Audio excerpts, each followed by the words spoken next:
चलो प्यारे बच्चों, आज हम जो है एक दूसरी वीडियो बनाने का प्रयास कर रहे हैं और आज का हमारा टॉपिक है रासायनिक संयोग के नियम, लॉज ऑफ केमिकल कॉम्बिनेशंस। माने जो तमाम प्रकार की रासायनिक अभिक्रियाएं होती हैं, वे रासायनिक जो अभिक्रियाएं हैं वो कैसे होती हो, क्या कुछ नियम होते हैं वहां पर। तो सपोज के कोई भी रिएक्शन है, सपोज के लिए जैसे N2G plus 3H2G is going to change to NH3G। मैंने एक रिएक्शन लिखी मैंने, नाइट्रोजन और हाइड्रोजन अभिक्रिया करके अमोनिया का निर्माण कर रहे हैं, या hydrogen H2G plus Cl2G is going to change to HCl।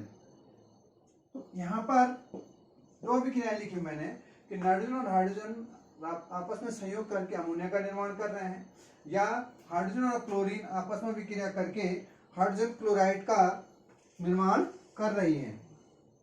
तो हम ये देखेंगे कि यहाँ पर कुछ क्या नियम हो सकते हैं, इनमें क्या नियम छुपे हुए हैं इन अभिक्रियाओं में। उन नियमों को हम यहाँ पर बताने का प्रयास करेंगे। उनमें से हमारे पास पहला नियम है द्रव्यमान संरक्षण का नियम। पहला है द्रव्यमान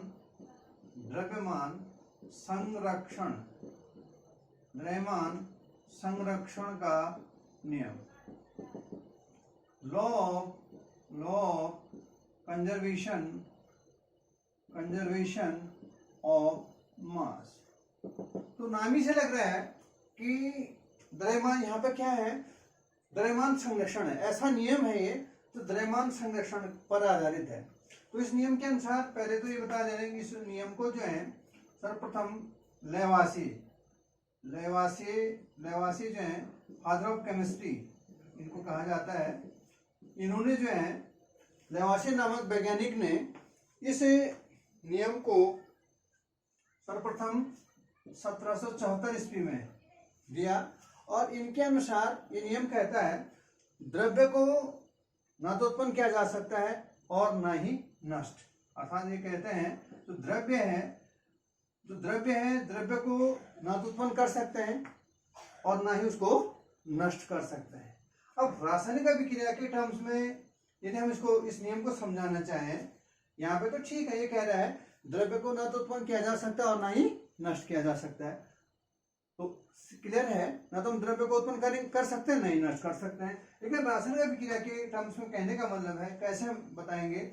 सपोज के लिए A plus B is going to change C। यहाँ पर आप देख रहे होंगे मैंने क्या लिखा, A plus B is going to change C, मैंने A और B अभिक्रिया करके क्या बना रहे हैं, C बना रहे हैं। तो यहाँ पर A और B क्या है, आपने पिछली कक्षा में पढ़ा होगा, ये क्या होता है रिएक्टेंट, ये क्या है रिएक्टेंट्स हैं जिसको हम कहते हैं अभिकारक। ये हो गया आपका अभिकारक, और आपका C हो गया आपका प्रोडक्ट, C आपका हो गया प्रोडक्ट जिसको हम कहते हैं उत्पाद। तो यहाँ पर इस नियम को इस प्रकार से कह सकते हैं कि किसी रासायनिक अभिक्रिया में जो द्रव्य भाग ले रही है, द्रव्य भी द्रव्य है, अभिकारक भी द्रव्य है, तो किसी रासायनिक अभिक्रिया में जो द्रव्य भाग ले रहे हैं उनका कुल द्रव्यमान, रासायनिक अभिक्रिया में अभिकारकों का कुल द्रव्यमान, अर्थात जो द्रव्य है अभिकारकों का कुल द्रव्यमान रासायनिक अभिक्रिया के परिणाम स्वरूप बने उत्पाद के द्रव्यमान, जो रासायनिक अभिक्रिया हुई, क्योंकि ए और बी मिले और उन्होंने C बनाया, तो किसी रासायनिक अभिक्रिया में भाग लेने वाले अभिकारक पदार्थों का द्रव्यमान उस रासायनिक अभिक्रिया के परिणाम स्वरूप बने उत्पाद के द्रव्यमान के बराबर होता है। कहने का मतलब है जो अभिकारक हैं, अभिक्रिया से पहले जो अभिकारक थे उनका जितना द्रव्यमान था, अभिक्रिया के परिणाम स्वरूप जो उत्पाद बने उन उत्पादों का द्रव्यमान भी उतना ही होगा। तो स्पष्ट हो गया, किसी अभिक्रिया में अभिकारक पदार्थों का द्रव्यमान किसी रासायनिक अभिक्रिया के परिणाम स्वरूप रासायनिक अभिक्रिया में बने उत्पादों के द्रव्यमान के बराबर होता है। अब इसको हम यहाँ पे समझने का प्रयास करें, ए और बी का द्रव्यमान जितना होगा उतना ही द्रव्यमान किसका होगा, C का होगा। सपोज करिए ए और बी का द्रव्यमान जो x ग्राम है, तो C का द्रव्यमान भी कितना होगा, ये भी x ग्राम ही होगा। अब सपोज इसको यहाँ पर एक एक्सपेरिमेंट, एक वैज्ञानिक थे लेडोल्ट, लेडोल्ट एक साइंटिस्ट हुए हैं, लेडोल्ट नामक वैज्ञानिक ने इसको एक एक्सपेरिमेंट किया। इन्होंने एक एच आकार की नली ली, एक एच आकार की नली ली, इस प्रकार की नली,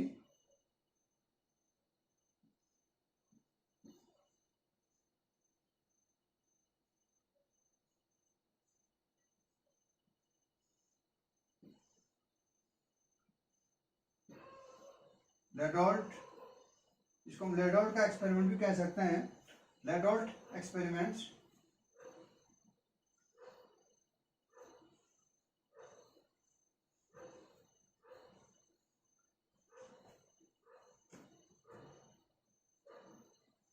तो इन्होंने क्या किया, इस प्रकार की कोई नली ली जो कि आपस में बीच में से जुड़ रखी है, इस टाइप की है, और इन्होंने क्या कर लिया, इसमें सपोज के लिए एक में AgCl और एक में NaCl ले लिया, माने इनके अभिकारक हो गए AgCl सिल्वर क्लोराइड और सोडियम, सॉरी इनका अभिकारक हो गया AgNO3, not AgCl, sorry AgNO3 silver nitrate, जहां पे भी NO3 आएगा वहां पर हम नाइट्रेट कह देंगे, और Ag के साथ इसलिए हम उसको सिल्वर नाइट्रेट कह देंगे। तो सिल्वर नाइट्रेट और ये हो गया सोडियम क्लोराइड NaCl, यहाँ पे क्या है सोडियम, तो Na हो गया और Cl सोडियम क्लोराइड लिया, और इन्होंने क्या किया, इसको तोड़ लिया। अभिक्रिया कराने से पूर्व अलग अलग ले रखा है, एक तरफ हमने AgNO3 ले रखा है और एक तरफ जो है NaCl ले रखा है, और इन्होंने इसको तोड़ लिया। माने इन्होंने तोड़ के जो भी गेन किया होगा, सपोज के लिए x ग्राम इन्होंने गेन किया, माना कि x ग्राम है, एक कोई भी वैल्यू हो सकती है, 10 ग्राम 20 ग्राम जो भी हुआ, ये है 50 ग्राम है, 100 ग्राम है, 200 ग्राम है सपोज के लिए, तो अमाउंट है।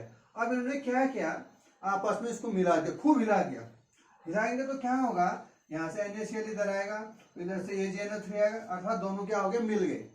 अब रिएक्शन होगी, तो अभिक्रिया यहाँ पे AgNO3 अलग था, NaCl अलग था, अर्थात अभिकारक खाली अभिक्रिया में भाग ले रहे हैं, तो उस समय x ग्राम था, और बाद में उन्होंने ये पाया कि अब अभिक्रिया होगी, सपोज की अभिक्रिया क्या हो सकती है, AgNO3 plus NaCl sodium chloride is going to change, यहाँ से आयनिक रिएक्शन से यहाँ से NaNO3 बन जाएगा ऐसे करके, और AgCl बन जाएगा, आयनिक रिएक्शन है, तो सिल्वर क्लोराइड का ऑक्साइड बन जाएगा and plus NaNO3 sodium nitrate यहाँ पे बन जाएगा। तो यहाँ पर जो है सिल्वर क्लोराइड का सफेद ऑक्साइड प्राप्त हो गया। अब जैसे सफेद ऑक्साइड प्राप्त हुआ, तो इन्होंने समझा कि अभिक्रिया हो गया, कुछ देर बाद जो है इन्होंने इसको फिर तोला, तो इन्होंने पाया कि इसका वजन बाद में भी उतना ही था जितना अभिक्रिया से पूरा x ग्राम ही था, माना जो भी तोला होगा उन्होंने, तो एक एक्सपेरिमेंट है। तो इसको हम द्रव्यमान के हिसाब से भी समझ सकते हैं, या ये बड़ा उदाहरण हो तो मैं इसको छोटे उदाहरण के द्वारा आपको समझा सकता हूँ। जैसे सपोज के लिए H2G plus O2G is going to change to H2। अभी क्योंकि यहाँ पे ऑक्सीजन 2 है तो इसको 2 लेना पड़ा, यहाँ पे 2 से गुणा करना पड़ेगा, लेकिन जैसे 2 से गुणा करना पड़ा तो हाइड्रोजन 4 हो गए, इसलिए 2H2G plus O2G is going to change water, पानी में चेंज हो गया। तो यहाँ पर हम द्रव्यमान की गणना करते हैं, यहाँ पे एक हाइड्रोजन का होता है 1, 2 का 2, तो 2 हो गया, 2 दूना 4, एक हाइड्रोजन का मोल भार 1, 2 का 2, और आगे से 2 दूना 4 ग्राम, 4 ग्राम, और ऑक्सीजन का होता है 16 दूनी 32, तो एक ऑक्सीजन का परमाणु भार होता है 16, 2 का हो गया 32, हो गया 32 ग्राम, तो टोटल हो गया 4 प्लस 32 बराबर हो गया 36 ग्राम। ये 36 ग्राम यहाँ पर अभिकारक के भाग ले रहे हैं, अर्थात 4 ग्राम हाइड्रोजन ले रहा है और 32 ग्राम जो है क्या ले रहा है, ऑक्सीजन भाग ले रहा है, तो टोटल 36 ग्राम हो गया। और यहाँ पर यदि हम देखते हैं जो पानी बना अभिक्रिया के परिणाम स्वरूप, तो एक हाइड्रोजन का 1, 2 का 2, एक ऑक्सीजन का 16, अर्थात 2 प्लस 16 बराबर 18, और आगे से गुणा 2 है तो 2 गुणा गया 18 बराबर 36 ग्राम। तो कहने का मतलब है पहले हाइड्रोजन ऑक्सीजन का द्रव्यमान कितना था, 36 ग्राम, अभिक्रिया के परिणाम स्वरूप भी कितना बना, 36 ग्राम बना। तो यही नियम ये शो कर रहा है, अर्थात किसी रासायनिक अभिक्रिया में भाग लेने वाले अभिकारक पदार्थों का द्रव्यमान अभिक्रिया से पूर्व उतना ही होता है जितना कि अभिक्रिया के परिणाम स्वरूप बने उत्पाद का द्रव्यमान होता है। तो ये हो गया आपका पहला नियम, हो गया द्रव्यमान संघटन का नियम। दूसरा नियम है हमारा, दूसरा नियम है स्थिर अनुपात का नियम। एक नियम हमारे पास और है जिसको हम कहते हैं स्थिर अनुपात का नियम। स्थिर अनुपात का नियम,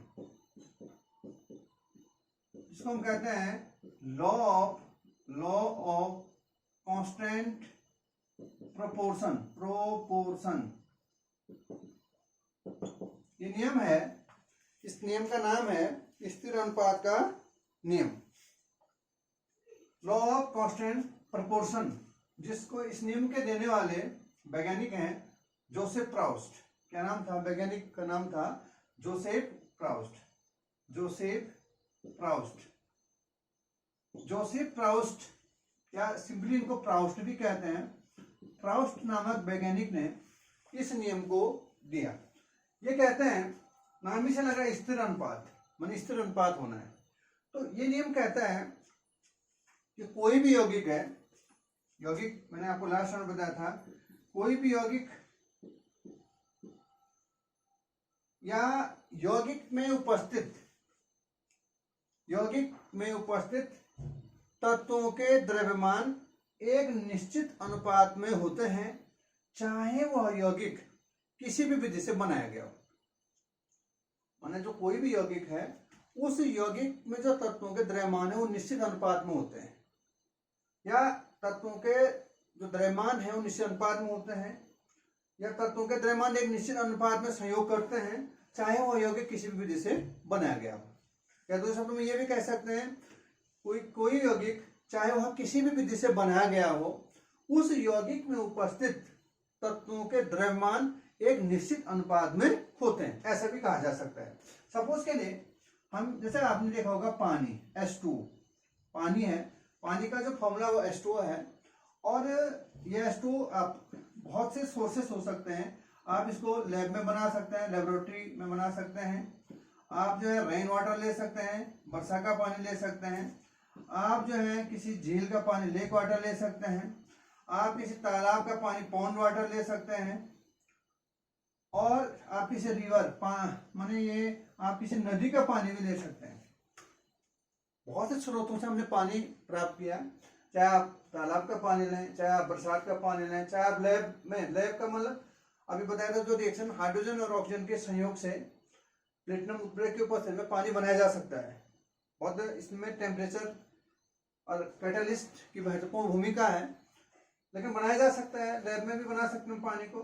तो चाहे कोई भी पानी है, चाहे तालाब से प्राप्त किया, चाहे वर्षा का जल है, चाहे हमने इसको लैब में बनाया, लैब का प्रयोगशाला में लेबोरेटरी में बनाया, चाहे इसको लेक मान झील से हमने प्राप्त किया, चाहे हमने इसको किसी नदी से प्राप्त किया, पानी है। और उस पानी में यदि हम देखें तत्व भाग ले रहे हैं हाइड्रोजन और ऑक्सीजन, और उन हाइड्रोजन और ऑक्सीजन का जो द्रव्यमान होगा वो निश्चित होगा। जैसे यहाँ पर है एक हाइड्रोजन का 1, 2 का 2, 2:16, तो 2:16, एक हाइड्रोजन का 16 होता है, सॉरी ऑक्सीजन का 16 होता है, तो 2:16 मान 1:8। कहने का मतलब कोई भी पानी है, उस पानी में जो दो तत्व है हाइड्रोजन और ऑक्सीजन, उनका जो अनुपात है वो निश्चित है, वो कितना है? हमेशा 1:8 ही है। या इसलिए इस नियम को कहा गया है स्थिर अनुपात का नियम। तो ये नियम है स्थिर अनुपात का नियम। नेक्स्ट नियम हम लेते हैं, उस नियम का नाम है गुणित अनुपात का नियम। गुणित अनुपात का नियम। गुणित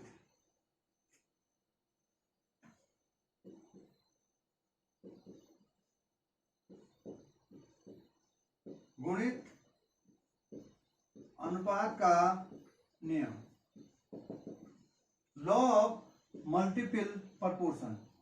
लॉ ऑफ मल्टीपल प्रोपोर्शन।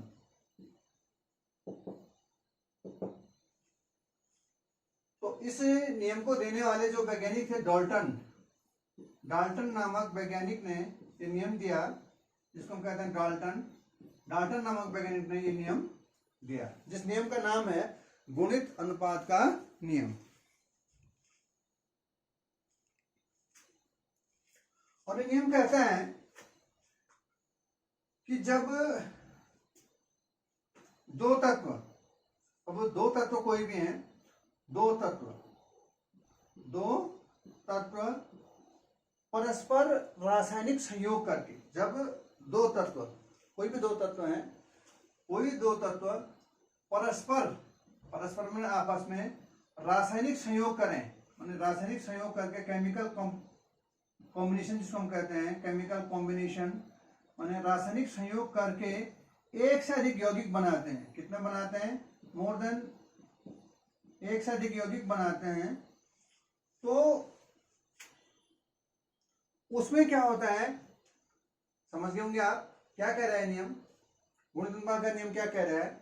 जब दो तत्व, कोई भी दो तत्व हैं, परस्पर रासायनिक संयोग करके एक से अधिक यौगिक का निर्माण करते हैं, एक से अधिक यौगिक बनाते हैं, तो एक तत्व के, कोई एक तत्व है, उस एक तत्व के समान द्रव्यमान से संयोग करने वाले दूसरे तत्व के द्रव्यमानों में एक सरल अनुपात होता है, या एक सरल गुणित अनुपात होता है, या एक सरल अनुपात होता है। ये नियम कहता है क्या? जब दो तत्व परस्पर रासायनिक संयोग करते हैं और रासायनिक संयोग करके एक से अधिक यौगिक बना देते हैं, तो एक तत्व के समान द्रव्यमान जो होगा, उस समान द्रव्यमान से संयोग करने वाले दूसरे तत्व के द्रव्यमानों में एक सरल अनुपात होता है। इसको एक उदाहरण के द्वारा मैं समझाता हूं। दो तत्व हैं, सपोज कार्बन और ऑक्सीजन, दो तत्व, इससे उदाहरण से आपके समझ में आ जाएगा। कार्बन और ऑक्सीजन दो तत्व हैं और ये परस्पर रासायनिक संयोग करते हैं। रासायनिक संयोग करने के परिणाम स्वरूप ये दो यौगिक बनाते हैं, कार्बन मोनोऑक्साइड और कार्बन डाइऑक्साइड। एक से अधिक यौगिक बना दे, एक यौगिक का नाम है कार्बन मोनोऑक्साइड और एक यौगिक का नाम है कार्बन डाइऑक्साइड। अब हम ये यहाँ पे देखिए, नियम कह रहा है जब ऐसी कंडीशन आती है, परस्पर जब दो तत्व परस्पर रासायनिक संयोग करके एक से अधिक यौगिक बनाते हैं, तो एक तत्व के समान द्रव्यमान, तो यहाँ पर एक तत्व है कार्बन है, उसका समान द्रव्यमान है, दोनों में आप देखेंगे CO2 में भी कार्बन एक है, उसमें भी जो है कार्बन एक है। तो एक तत्व हो गया कार्बन के समान द्रव्यमान से, कार्बन का यहाँ पे द्रव्यमान हो गया 12, चाहे कार्बन का यहाँ लो चाहे यहाँ लो 12। और यहाँ पर हम ऑक्सीजन का लेते हैं, तो यहाँ पर ऑक्सीजन का है 16 और यहाँ पर है यहाँ पर तो कार्बन का 12 ही है, और लेकिन ऑक्सीजन का कितना है? 16 32 है। तो एक तत्व का समान द्रव्यमान हो गया 12 से संयोग करने वाला दूसरा तत्व ऑक्सीजन है और उसका द्रव्यमान हो गया 16:32। तो उन द्रव्यमानों में एक सरल अनुपात होता है। तो सरल अनुपात का मतलब 16:32 गुणा के रूप में कहें, 1 गुना 2 3 इस रूप में कहें, सरल अनुपात कहें 1:2। तो ये क्या है? ये 1:2 अनुपात हो गया यहाँ पे। और किसमें? ये 16:32 किसमें? ऑक्सीजन में है और O2 में है। तो ये नियम है क्या? गुणित अनुपात का नियम। अब हमारे पास एक नेक्स्ट नियम है जिसको हम कहते हैं व्युत्क्रम अनुपात का नियम। व्युत्क्रम अनुपात का नियम।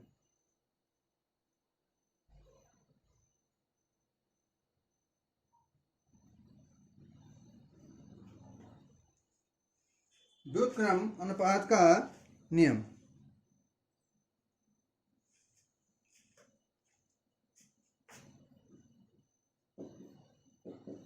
व्युत्क्रम अनुपात का नियम, जिसको हम कहते हैं लॉ ऑफ रेसिप्रोकल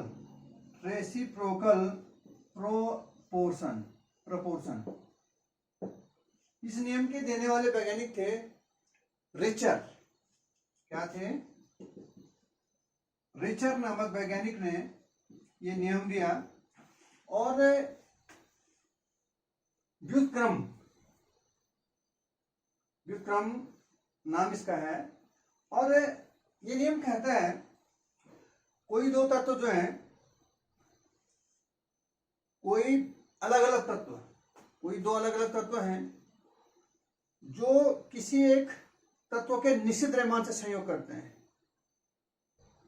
तो संयोग करने पर उनके द्रव्यमानों में जो अनुपात होता है वो या तो समान होता है, या वे दो तत्व जो हैं आपस में जब रासायनिक संयोग अपने हिसाब से करते हैं तो उनके द्रव्यमानों में भी वही अनुपात एक सरल अनुपात होता है। कहने का मतलब माने ये कह रहे हैं कि सपोज के लिए कोई दो तत्व हैं और वे दो तत्व जो हैं पृथक पृथक रूप से, अलग अलग रूप से किसी तीसरे तत्व के निश्चित द्रव्यमान से क्या करते हैं, संयोग करते हैं, तो इनके द्रव्यमानों में या तो अनुपात उनका समान होगा या एक सरल अनुपात होगा, और जब वे कभी आपस में संयोग कर रहे हैं तो उनके द्रव्यमानों में भी वही अनुपात होगा। हम इसको एक उदाहरण के द्वारा समझ सकते हैं और बढ़िया ढंग से। हम सपोज के लिए हमारे पास हाइड्रोजन और ऑक्सीजन दो तत्व हैं, दो अलग अलग तत्व हैं, ये किसी तीसरे तत्व कार्बन से, यहां पर हम क्या कह रहे हैं, विक्रम अनुपात का नियम क्या कह रहा है, दो तत्व हमने लिए हाइड्रोजन ऑक्सीजन, दो अलग अलग तत्व हैं, और एक किसी तत्व के निश्चित द्रव्यमान कार्बन किसी तत्व से संयोग कर रहे हैं, तो यहाँ पर ये क्या बना रहे हैं, कार्बन और हाइड्रोजन जैसे संयोग करते हैं तो ये मीथेन का निर्माण करते हैं, कार्बन ऑक्सीजन संयोग करते हैं तो ये कार्बन डाइऑक्साइड गैस का निर्माण करते हैं। तो ये कह रहा है कि इनके द्रव्यमानों का अनुपात क्या होगा, या तो समान होगा या एक सरल अनुपात में होंगे। इनके द्रव्यमान आपस में जो ये आपस में एक संयोग कर रहे हैं, या यह अनुपात क्या होगा, एक सरल अनुपात वो होगा जब ये कभी आपस में संयोग करते हैं उसके बराबर। जैसे ये भी आपस में दो तत्व भी जब संयोग करेंगे तो ये H2O बनाएंगे, ये H2O बनाएंगे, तो इसमें भी वही अनुपात होगा जो इनके द्रव्यमानों में होगा। तो यहाँ पर हम समझ सकते हैं, जैसे हम मीथेन में देखते हैं, मीथेन में ऐसे समझ सकते हैं हम इसको, मीथेन में क्या 12 ग्राम जो कार्बन है वह जो है कितने 4 ग्राम हाइड्रोजन से संयोग कर रहा है, 4 ग्राम, एक हाइड्रोजन का एक 4 ग्राम, या 12 ग्राम, या कार्बन के जो है 12 ग्राम द्रव्यमान भाग हम ये कह सकते हैं, 12 भाग कार्बन के, या ऐसा भी कह सकते हैं, ग्राम में ना लो तो 12 भाग कितने से कर रहे हैं, 4 भाग हाइड्रोजन से, 4 भाग हाइड्रोजन, भाग ले लो आप इसको, या ग्राम में ले लेते हैं, तो 12 भाग कार्बन के क्या कर रहे हैं, 4 भाग हाइड्रोजन से संयोग कर रहे हैं, इसलिए एक भाग कितना करेगा, 4/12 से करेगा, 4/12, तो यहाँ पे एक भाग का ये होगा 4/12 हो गया। अब हम CO2 में लेते हैं, ऐसा ही CO2 में लेते हैं, CO2 में क्या होगा, यहाँ पर 12 भाग कार्बन के कितने, यहाँ पर कितना हो जाएगा, या 12 ग्राम भाग, या 12 भाग कार्बन के 32 भाग या 32 ग्राम ऑक्सीजन से संयोग कर रहे हैं, तो एक भाग कितना होगा, 32/12 हो जाएगा। और अब हम यदि क्या करें, यहाँ पर एक भाग का अनुपात आया किसमें, मीथेन में तो 4/12 आया, और किसमें, कार्बन डाइऑक्साइड गैस में इसका अनुपात कितना आया, 32/12 है। तो ये क्या कहता है, ये क्या होंगे, या तो समान होंगे या एक सरल अनुपात में होंगे। तो हम इनका अनुपात देखते हैं, 4/12 अनुपात 32/12, तो क्योंकि 12 नीचे हर में समान है इसलिए हम इसको लिख सकते हैं, ये अनुपात हो गया आपका 1:8, 1:8 आ गया, ऊपर का 4:32 में 1:8 हो गया। या उसी प्रकार से जब ये तो दो तत्व जो आपस में रासायनिक संयोग करें, माने हाइड्रोजन और ऑक्सीजन ने क्या किया, रासायनिक संयोग किया, तो उनमें उनके द्रव्यमान भावों का अनुपात कितना होगा, द्रव्यमान भावों का एक हाइड्रोजन का 1, 2 का 2, 2:16, ऑक्सीजन का 16 होता है, 2:16 माने 1:8, तो 1:8 है। तो इसलिए ये नियम इस उदाहरण के अनुसार दो तत्व परस्पर रासायनिक संयोग करके जब दो अलग अलग तत्व किसी तीसरे तत्व के निश्चित द्रव्यमान से संयोग कर रहे हैं तो उनमें वही अनुपात होता है या एक सरल अनुपात होता है। वो किसके बराबर होता है, जब दो अलग अलग तत्व हैं आपस में रासायनिक संयोग करते हैं उसके बराबर हो। तो 1:8 और 1:8 क्या हो गया, यहाँ पे बराबर हो गया। तो ये तो था व्युत्क्रम अनुपात का नियम। अब एक नियम और है हमारे पास, जिसको हम कहते हैं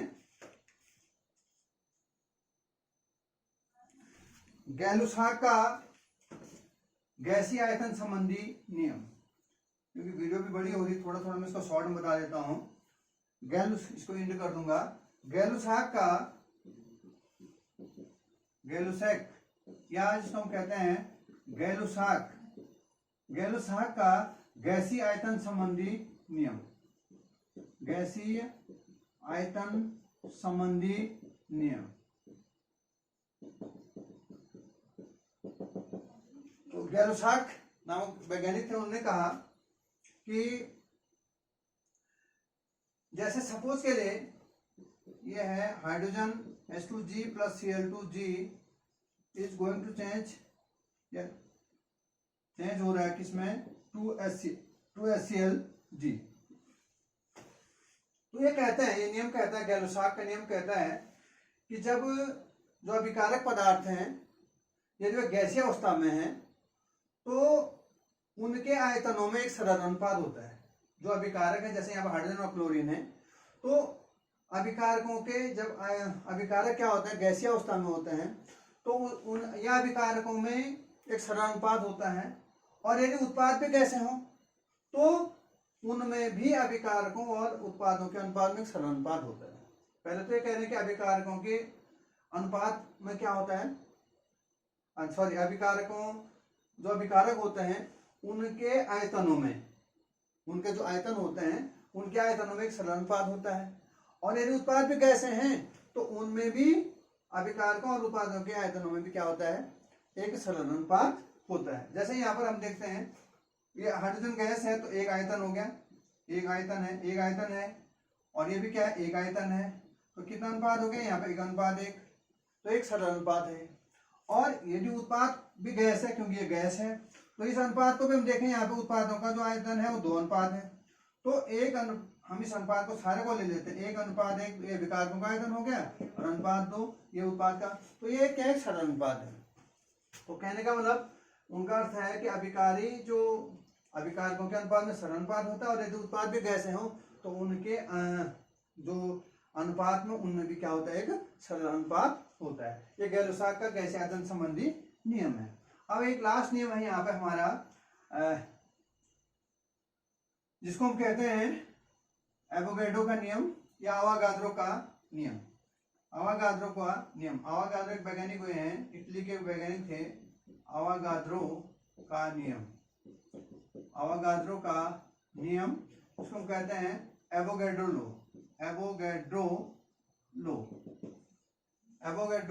लॉ। ये कहता है, देखिए, समान ताप और दाब, यहाँ पर कंडीशन है समान ताप और दाब। हम टेम्परेचर और ताप और दाब को क्या नहीं कर रहे हैं, चेंज नहीं कर रहे हैं। समान ताप और दाब पर कंडीशन ये है, कंडीशन क्या ली हमने, temperature and pressure is same.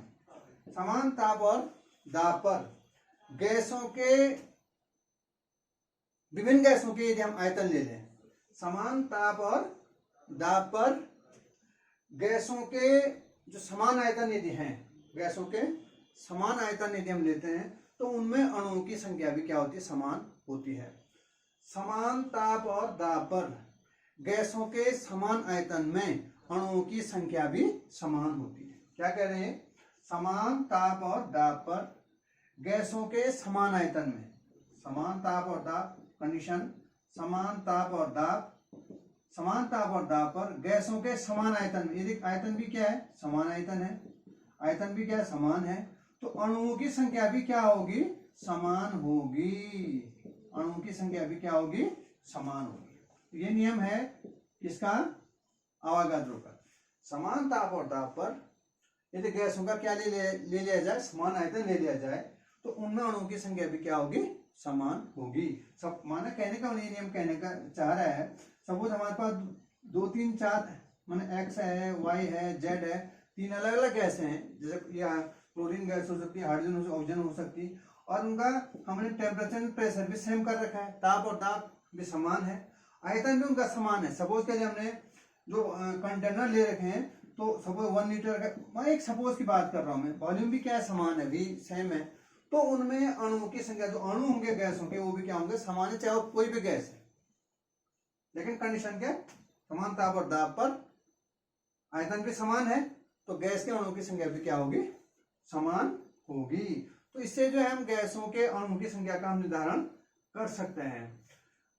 तो इसे ऐसे भी लिख सकते हैं, सपोज के लिए हम ये भी कह सकते हैं H2G plus Cl2G is going to change to HClG।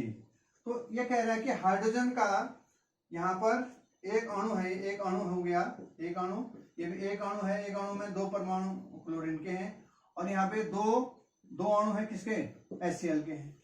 तो एक अणु, इसको हम ऐसा भी लिख सकते हैं N अणु और 2 N अणु, ऐसा भी हो सकता है। कहने का मतलब जब हाइड्रोजन का एक अणु और क्लोरीन का एक अणु मिलकर के हाइड्रोजन क्लोराइड के क्या बनाते हैं, 2 अणु बनाते हैं। तो यदि हमको एक अणु बनाना है, तो एक अणु के लिए क्या हो जाएगा, हमको इसको एक करना, सारे को हम डिवाइड कर देंगे, सारे को हम आधा अणु बनाना है हमने, एक अणु का बना, ये 2 अणु के लिए है, तो एक अणु के लिए मैंने इसका आधा कर 2 से डिवाइड करेंगे, तो ये हो जाएगा आपका 1/2 अणु, 1/2 अणु, ये भी आपका हो जाएगा 1/2 अणु, और ये भी हो जाएगा आपका एक अणु। कहने का मतलब एक अणु जो हाइड्रोजन क्लोराइड का बनेगा, उसमें क्या होंगे, आपका आधा अणु हाइड्रोजन का होगा और आधा अणु क्या होगा, क्लोरीन का होगा, तब जाकर आपका क्या बनेगा, एक अणु हाइड्रोजन क्लोराइड का बनेगा। और रिएक्शन के अनुसार किसके लिए, 2 अणुओं के लिए, मतलब रिएक्शन का H2 प्लस Cl2 2HCl बना, तो 2 अणुओं के लिए एक अणु हाइड्रोजन और क्लोरीन का चाहिए, और लेकिन हमको एक अणु HCl का बनाना है, तो क्या क्या होंगे, हमके आधा अणु हाइड्रोजन का, आधा अणु क्लोरीन का, मिल करके एक अणु किसका बनाएंगे, HCl का बनाएंगे। कहने का मतलब हम यहाँ पर जो गैसें हैं, उन गैसों में हम अणुओं की संख्या या परमाणु की संख्या का निर्धारण भी कर सकते हैं इस नियम के द्वारा। अणु कितने होंगे या परमाणु कितने, वैसे अणु ही हम कहेंगे। तो क्लियर है कि गैसों का समान ताप और दाब पर गैसों के समान आयतन में अणुओं की संख्या भी क्या होती है, समान होती है। तो इस प्रकार से ये नियम यहाँ पर मैंने आपको बताया, और कुछ नियम थे उसे बताने का मैंने प्रयास किया। विश्वास है कि आपकी समझ में आया होगा। तो मैं वीडियो लंबी हो रही है, मैं अभी इसको यहीं पे समाप्त करता हूँ। Thank you.